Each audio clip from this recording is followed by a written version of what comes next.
Bagaman mahirap paniwalaan, ito ay isang totoong kwento. Ang tatlong anak ko, sina Luca, Daniel at Tony, ay pawang nagpakasal sa mga Filipina. Ito ang kwento ng isang Italiano-Amerikanang lola na mahigit 70 taong gulang. Sa simula, nalilito talaga ako. Ang amoy ng bagoong fermented shrimp paste ay kakaiba. Ang paraan ng pagbati nila ay nakakailang. Ramdam na ramdam ko ang agwat ng magkaibang kultura. Pero ngayon, umiiyak ako habang nanonood ng mga Philippine teleserye. Gumagawa ako ng sarili kong sinigang.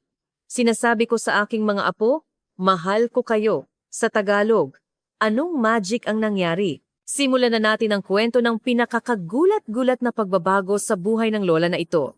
Ako si Maria Rossi, 71 taong gulang, at nakatira ako sa Chicago kasama ang asawa kong si Marco. Lumipat kami sa Amerika mula sa Italia mahigit 40 taon na ang nakalipas. Dito namin pinalaki ang aming tatlong anak at namuhay kami ng payapa bilang isang Italiano-Amerikanong pamilya. Ang panganay, si Luca, 35, ay isang doktor. Masipag siya mula pagkabata at pagkatapos makapagtapos sa medical school, nagtatrabaho siya ngayon bilang family physician sa isang malaking ospital sa Chicago. Siya ay mahinahon at napakaresponsable at palaging inaalagaan ng mabuti ang kanyang mga kapatid. Ang pangalawa, si Daniel, 32, ay isang accountant. Bagaman hindi kasing talino ni Luca, siya ay maingat at masipag. Nagtapos siya ng business management at nagtatrabaho ngayon sa isang mid-size accounting firm. Mahilig siya sa matematika at sensitibo sa mga numero. Ang bunso, si Tony, 29, ay isang game developer. Gumagawa siya ng mga computer game na gusto ng mga kabataan ngayon. Sa totoo lang, hindi ko pa rin lubos na maintindihan kung ano talaga ang ginagawa ni Tony. Ngunit balita ko ay mataas ang tingin sa kanya sa kumpanya. Ngunit, mga kaibigan, ang sumunod na nangyari ay hindi ko talaga inaasahan. Ito ay isang bagay na hindi ko kailanman naisip na mangyayari sa buhay ko. Una, noong sinabi ni Luca na magpapakasal siya sa isang Filipina, naisip ko lang na bago ito, si Leah May de la Cruz ay isang pasyente na nakilala ni Luca sa ospital. Nagsimula sila bilang doktor-pasyente, ngunit sa paglipas ng panahon, nagkaibigan sila at nagkaibigan. Mahilig si Leah May na manood ng mga Philippine teleserye at madalas niyang ipakilala ang kulturang Pilipino kay Luca. Noong panahong iyon, wala akong masyadong nararamdaman. Natural lang na magpakasal ang anak ko sa isang Filipina dahil sa pandaigdigang mundo ngayon. Bukod pa rito, si Leah May ay talagang maganda at mabait. Ngunit dito na nagsimula ang problema. Sa kasal ni Luca, nakilala ni Daniel ang isa pang Filipina, si Carmela Reyes, kakolehiyo ni Leah May. Nagkatinginan sila sa venue ng kasal at sadyang pinaupo sila sa iisang mesa sa reception. Mula noon, patuloy silang nag-ugnayan. Naisip ko, anong nangyayari? Baka magpakasal din si Daniel sa isang Filipina? At nagkatotoo ang aking pangamba. Pagkatapos ng isang taong pagdidate, inanunsyo ni na Daniel at Carmela na magpapakasal na sila. Sa puntong ito, nakaramdam ako ng pagtataka. Ang panganay ay nagpakasal sa isang Filipina at ngayon ang pangalawa rin? Pero mabuti na lang, nariyan pa si Tony. Akala ko, sigurado akong magpapakasal si Tony sa isang Amerikanang babae. Ngunit mga kaibigan, dito nagsisimula ang plot twist ng kwento. Nang makita ni Tony na parehong nagpakasal ang kanyang mga kapatid sa mga Filipina, nagsimula siyang magkaroon ng interes sa Pilipinas. Nagustuhan niya ang mga pagkaing Pilipino na dala ng kanyang mga manugang. Nagsimula siyang manood ng mga Philippine teleserye at, siyempre, naglaro ng mga laro na may kaugnayan sa Pilipinas. Isang araw sinabi ni Tony na inayos ng kumpanya niya na makipagtulungan siya sa isang game company sa Maynila at mag-out of town siya ng 2 buwan. Wala akong masyadong naisip nung una, trabaho lang, atensiyon, trabaho lang. Ngunit ang mga larawan na ipinadala ni Tony mula sa Maynila ay nagpahiwatig ng iba. Hindi lang siya ang nasa larawan, kundi kasama niya ang isang tao. Tinanong ko kung sino at sinabi niya na ito ay ang interpreter na inayos ng kumpanya, si Irma Santos. Lihim akong umaasa na hindi ito ang naiisip ko. Ngunit iyon nga, pag-uwi ni Tony mula sa Pilipinas, patuloy silang nag-ugnayan ni Irma. Nag-video call sila araw-araw at nagsimula pa si Tony na mag-aral ng Tagalog. At pagkatapos, inanunsyo rin ni Tony ang kasal. Dito na isinilang ang pangatlong manugang na Filipina. Nang gilalas talaga ako, posible bang ganitong pagkakataon? 3 anak lahat nagpakasal sa mga Filipina? Naisip din ng mga tao sa paligid ko na mahiwaga ito. Tinatanong pa nga ako ng mga kapitbahay kung may espesyal akong koneksyon sa Pilipinas.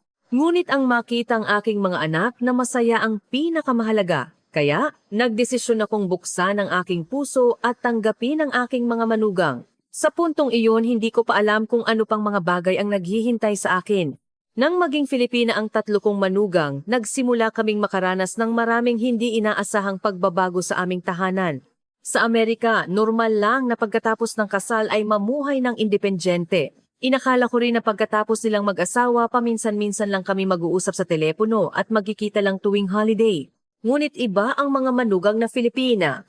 Wala pang isang buwan pagkatapos ng kasal, biglang dumating si Leah May sa bahay. May dala siyang malaking thermos. Tinanong ko kung ano iyon. Sabi niya, arroz, caldo, chicken rice porridge, maganda raw para sa kalusugan ng biyenan. Nagulat talaga ako noong una. Bakit biglang nagdadala ng ganito? Sa Amerika, hindi karaniwang nagluluto ang manugang para dalhin sa biyanan kung hindi naman ito may sakit. Ngunit nang tikman ko, talagang masarap kaya nagpasalamat ako sa kanya. Ngunit hindi pa ito natatapos. Pagkatapos ng isang linggo, dinala ni Carmela ang sinigang na hipon sour shrimp soup. Sa susunod na linggo, si Irma naman ang gumawa ng kare-kare peanut stew. Nagpapalitan sila ng pagdadala ng mga pagkaing Pilipino. Hindi ko talaga alam kung paano ako magre-react. Ang mas nakakagulat pa, mabilis silang naging malapit. Sa simula, medyo awkward pa sila ngunit hindi ko namalayan magkasama na silang tatlo sa pamimili, kumakain at magkasama na parang magkakapatid. Nakita ko ang eksenang ito na nakakaantig, pero medyo hindi ako sanay. Isang araw, sabay-sabay silang pumunta sa bahay namin na may dalang iba't ibang sangkap. Tinanong ko kung anong gagawin nila. Sabi nila, gagawa raw sila ng lumpia spring at ilalagay sa freezer dahil nag-aalala sila na baka mahirapan akong mamuhay mag-isa. Noong panahong iyon, medyo nalilito ako. Nagpapasalamat ako syempre, ngunit sa Amerika, hindi ganoon ka-close ang biyenan at manugang. Ang respeto sa pribadong buhay ng isa't isa, ang karaniwang kultura. Kaya, sa simula, nakaramdam ako ng konting pressure. Lalo na ang tawag sa telepono sobrang dami. 3 tawag sa isang araw. Tinatanong ni Leah May kung kumain ako ng tanghalian. Sabi ni Carmela, sasamahan niya ako kung kailangan kong pumunta sa ospital. Si Irma naman ay nagtatanong kung may kailangan ba akong ipabili sa grocery. Isang araw, may nangyaring nagpatawa at nagpaiyak sa akin. Sinabi ko lang kay Leah May na may konting sipon ako. Pagdating ng gabi, biglang dumating ang 3 manugang sa bahay namin. Bawat isa ay may dalang pampagaling sa sipon. Nagdala si Leah May ng tinola chicken ginger soup. Si Carmela naman ay may salabat at tamay sa Irma, ay may lagundi leaves. Nagulat talaga ako ng gabing iyon. Sinabi ko lang na may konting sipon ako at hindi ko inaasahan ang ganitong pag-aalala. Sa Amerika, hindi ito maiisip. Nagpapalitan ang mga manugang sa pagdama sa aking noo. Nagtatanong kung uminom na ako ng gamot o kung gusto kong magpadoktor. Habang nakikita ko ang pag-aalala nila, naging komplikado ang nararamdaman ko. Nagpapasalamat ako ngunit minsan nakakaramdam din ako ng pressure sa ganitong uri ng pag-aalala. Minsan, kailangan ko ng oras na mapag-isa, ngunit sobrang dalas nila tumawag. Minsan, nakakapagod talaga. Nagsimula ring magbago ang mga apo ko. Ang anak ni Luca, si Mateo, ay hindi na ako tinatawag na grandma. Nagsimula na siyang tumawag sa akin ng lola. Sa simula, hindi tama ang pronunciation, pero unti-unti gumaling. Ang anak na babae ni Daniel, si Sofia, ay nagsimula ring gumamit ng mga salitang Tagalog sa kanyang pagsasalita. Isang araw, lumapit si Mateo at sinabi sa Tagalog, "Mahal kita, Lola, kahit medyo kakaiba ang bigkas?" Naantig talaga ako noon. Ito ang unang beses na naranasan ko nang isang apo ay matuto ng wika ng ibang bansa para sa kanyang lola. Gumagawa rin ang mga manugang ko ng mga pagkaing pang-holiday ng Pilipinas. Tuwing Pasko, nagdadala sila ng mga kakanin rice cakes. At tuwing bisperas ng bagong taon, may pansit at lechon sila. Bukod pa rito, gumagamit sila ng Filipino way of greeting, sumasayaw at nagdarasal ng magkakasama, nagsasabing maligayang Pasko at manigong bagong taon at nagbibigay ng angpaw sa mga apo. Sa simula, lahat ng ito ay bago sa akin. Halos 50 taon akong namuhay sa Amerika at hindi ko pa naranasan ang ganitong kultura. Minsan, namimiss ko ang mga sandali na nag-iisa akong nagbabasa ng libro o nag-aayos ng hardin. Ngunit sa paglipas ng panahon, may kakaibang nangyari. Kung hindi tatawag ang mga manugang ko sa isang araw, nakakaramdam ako ng lungkot. Kung hindi sila magdadala ng pagkaing Pilipino, nakakaramdam ako ng panghihinayang. Unti-unti, nasanay na ako sa pag-aalala at pagmamahal ng aking mga manugang. At pagkatapos, isang araw, may nangyaring napaka-espesyal. Hindi ko sinasadyang nadulas at naspray ng aking bukong-bukong. Nang marinig ang balita, ang tatlong manugang ay umuwi ng maaga mula sa trabaho at nagmadaling pumunta sa bahay namin. Nagsimula silang magpalitan sa pag-aalaga sa akin. Doon ko sa wakas naintindihan, ito ang pamilya. Ang tapat na pag-aalala at pagmamahalan na lumalampas sa relasyon ng dugo, ito ang pamilya. Sa wakas nalaman ko kung gaano kahalaga ang sinseridad ng aking mga manugang. Pagkatapos kong maunawaan ang sinseridad ng aking mga manugang, nagsimula akong maging curious sa kulturang Pilipino. Isang araw sabay-sabay silang pumunta sa bahay namin at nagmungkahi ng isang espesyal na regalo. Gusto nilang ipadala ako sa Pilipinas bilang regalo ko sa aking 70 kaarawan. Nagulat talaga ako noong una. Hindi ko kailanman naisip na mapupunta ako sa Pilipinas. Sinabi ni Lia May na gusto talaga akong makita ng kanyang mga magulang. Sinabi rin ni Carmela at Irma na naghihintay ang kani-kanilang pamilya. Sinabi rin ni Marco na ito ay isang magandang pagkakataon at dapat daw akong pumunta. Nang dumating ako sa Ninoy Aquino International Airport, NAIA, paano ko mailalarawan ang naramdaman ko? Pagbaba ko pa lang sa eroplano, nakaamoy ako ng kakaibang amoy. Parang pinaghalong alimuom, diesel ng jeepney at iba't ibang spices. Talagang kakaiba. Mahigit 70 taon akong nabuhay at ito ang unang beses na tumapak ako sa lupa ng Asya. Mabait na nagtanong ang staff ng airport sa English kung kailangan ko ng wheelchair. Napakagandang boses. Nang makita ako sa unang pagkakataon ng nanay ni Lia May sa airport, namumula ang kanyang mga mata at mahigpit niyang hinawakan ang kamay ko. Marami siyang sinabi sa Tagalog. Isinali ni Lia May na pinasasalamatan niya ako sa pag-aalaga sa kanyang anak. Ang init ng kamay niya ay malinaw ko pa rin naaalala hanggang ngayon. Ang unang gabi na ginugol ko sa bahay ng pamilya ni Lia May ay isang karanasan na hindi ko kailanman malilimutan. Pagpasok ko sa bahay, naamoy ko ang amoy ng adobo. Iba ito sa lahat ng kinain ko sa Amerika. Ito ang tunay na amoy ng pamilyang Pilipino. Nagulat ako sa detalyadong Filipino-style spread na inihanda ng nanay ni Lia May. May 12 ng iba't ibang ulam sa maliliit na plato. Ang ginataang kalabasa squash in coconut milk ay malambot at masarap. Ang laing taro leaves in coconut milk ay may kakaibang lasa na maanghang at medyo mapait. Ngunit lalo na ang pinakbet na ginawa mismo ng lola ni Lia May nang tikman ko, talagang lumiwanag ang aking mga mata. Maalat, malinamnam at may malalim na lasa. Ang tatay ni Lia May ay nagbuhos ng tuba coconut wine at nagpropose ng tagay toast. Ito ang unang beses na nakainom ako ng ganitong inumin. Kakaiba ang lasa, mas banayad kaysa sa vodka ngunit malakas pa rin. Ngunit nakakagulat na bagay na bagay ito sa pinakbet.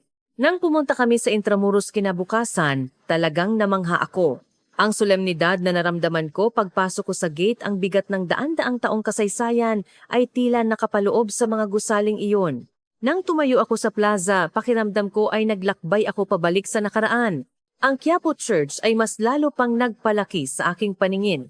Ang mga detalyadong santo, religious image, ang mga ginintuang palamuti, ang usok na umaakyat mula sa mga insensaryo at ang mga debotong nagdarasal ng taimtim, lahat ng ito ay nagparamdam sa akin ng malalim na kulturang espiritual ng Pilipinas. Tinuruan ako ni Lia May kung paano humawak ng bulaklak, flowers at manalangin. Bagaman hindi ko lubos na naiintindihan, ang paggalang sa Diyos ay isang bagay na pareho. Ang karanasan sa isang lokal na tiangge ay talagang kawili-wili. Nang makita ako ng nagtitinda ng isaw grilled intestines on a stick na dayuhan, nagulat siya at binigyan pa ako ng dagdag na stick. Ang labas ay malutong at ang loob ay malambot na karne at sibuyas. Ang aroma ay talagang masarap sa bibig. Kahit mainit at muntik na akong mapaso ang dila ko, talagang masarap. Sinubukan ko rin ang balut fertilized duck embryo sa unang pagkakataon. Noong una, nagulat talaga ako sa amoy. Napakabaho.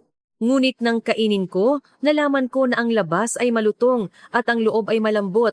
Nakakagulat. Habang tumatagal, mas nagiging gusto ko ito. Ang halo-halo ay napaka-espesyal. Iba't ibang sangkap ang pinagsama, matamis at malamig, nakakawala ng init. Ang karanasan sa hilot sa traditional massage spa sa Tagaytay ay talagang nakakagulat. Pumunta ako kasama ang nanay ni Irma. Noong una, hindi ko alam kung ano ang gagawin. Medyo nataranta ako. Pagpasok ko pa lang sa establishment, naamoy ko ang kakaibang amoy. Parang pinaghalong herbal at Vicks Vaporub. Napaka-unique ng amoy. Ang staff sa counter ay nagbigay sa akin ng maliit na tuwalya at kimono rube. Ang kimono ay simple lang ang style, ngunit napaka-komportable isuot. Pumasok muna kami sa isang silid na may maaliwalas na tanawin. Tamang-tama ang temperatura ng hangin. Nang umupo ako sa upuan, natunaw ang lahat ng pagod sa aking katawan. Sinabi sa akin ng nanay ni Irma na mag-relax lang at huwag magmadali. Ang pakiramdam ng mainit na langis ay iba sa ordinaryong mainit na tubig. Pagkatapos ng halos 50 na minuto, sumigla ang buong katawan ko. Pagkatapos, pumunta kami sa massage room. Ang tradisyonal na Hilot Filipino massage ay talagang nakakatuwa. Sinabi ng nanay ni Irma na maganda ang hot and cold compress para sa blood circulation. Talagang naramdaman ko ang pagdaloy ng dugo sa buong katawan ko. Nakaka-relax. Pagkatapos, pumunta kami sa resting area.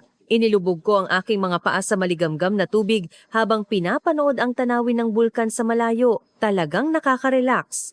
Ang isang matandang lola na Pilipina sa tabi ko ay nagtanong sa akin kung dayuhan ako. Isinali ng nanay ni Irma na ako ay isang biyenan na galing sa Amerika. Natuwa ang lola at nagtanong kung ano ang tingin ko sa Filipino spa. Ang pinakamahimalang nangyari, dahil sa masama ang aking tuhod.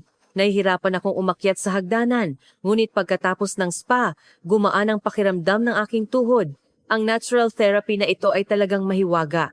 Hindi ko ito mararanasan sa Amerika. Sa gitna, kumain kami ng puto rice cake sa lounge. Napaka-espesyal. Noong una akala ko ordinaryong rice cake lang, ngunit nang tikman ko, ibang-iba.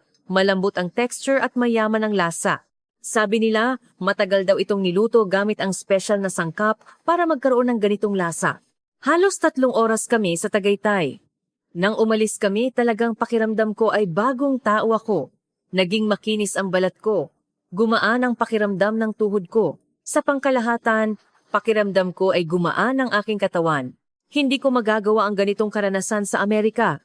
Ang karanasan sa pag-inom ng tradisyonal na Tablea Pure Chocolate Drink sa isang lumang tindahan sa Binondo ay hindi ko rin malilimutan. Pumasok ako sa isang maliit na kapihan coffee house na may malambot na ilaw. Nagtimpla sa akin ang may-ari ng mainit na table. Ang bahagyang amoy ng tsokolate ay lumutang na nagpakalma sa aking puso. Maganda rin ang mga tasa. Ang maliit na tasa na gawa sa porselana ay naglalaman ng maitim na table para itong obra maestra. Nang humigop ako, matamis at mainit, dumalo ito sa aking lalamunan at uminit ang buong katawan ko. Nang makita ng may-ari na may dayuhang umiinom ng tradisyonal na inumin, nagulat siya at libre niya akong inalok ng sagot gulaman tapioca pearls and jelly. Maganda ang kulay nito na light brown. Ang lasa ng tamis at asim ay perpektong naghalo. Pagkatapos uminom, naging presko ang aking bibig at gumaan ang aking pakiramdam.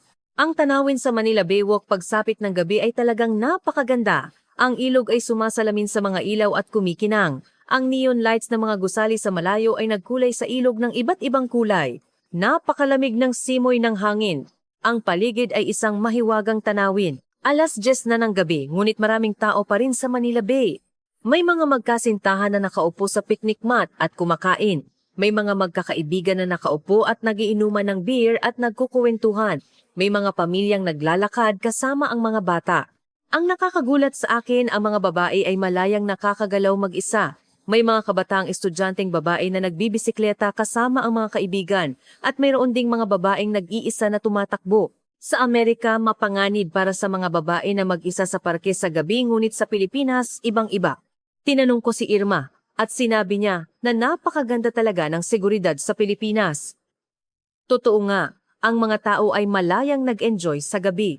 Ang pamilyang Pilipino na kumakain ng barbecue sa tabi namin ay nagtanong sa akin kung dayuhan ako. Ipinakilala ko ni Irma bilang lola na galing sa Amerika.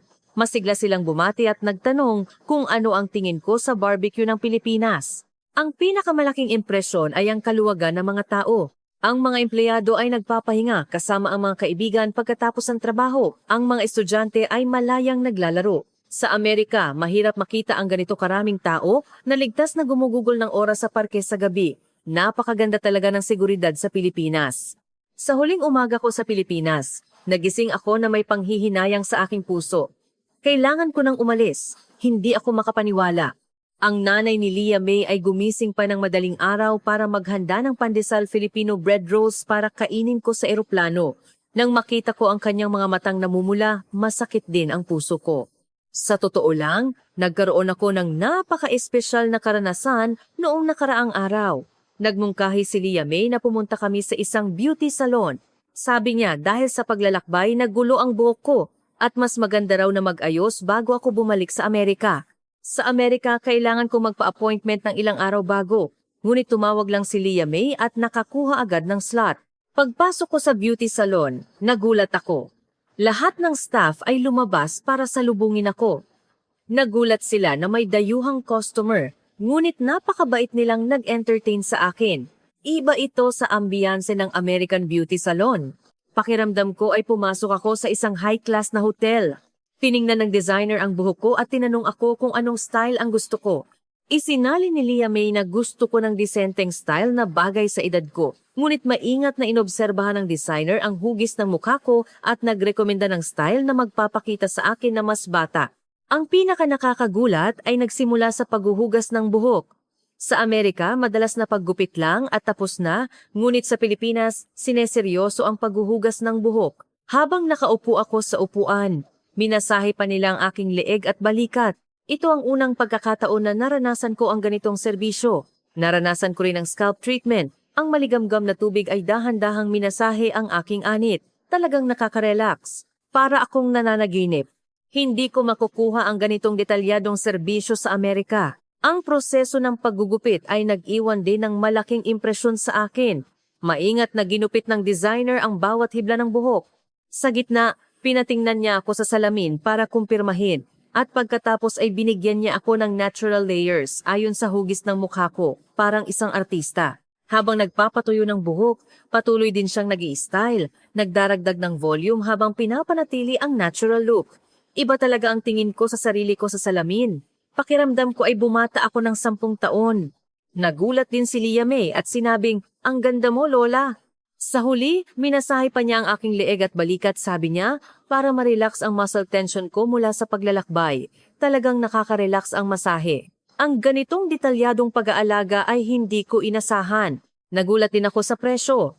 Ang lahat, mula sa paghuhugas, paggupit, pagpapatuyo hanggang sa masahe ay halos 500 hanggang 1,000 piso lang. Sa Amerika, ang basic cut lang ay nasa 50 na.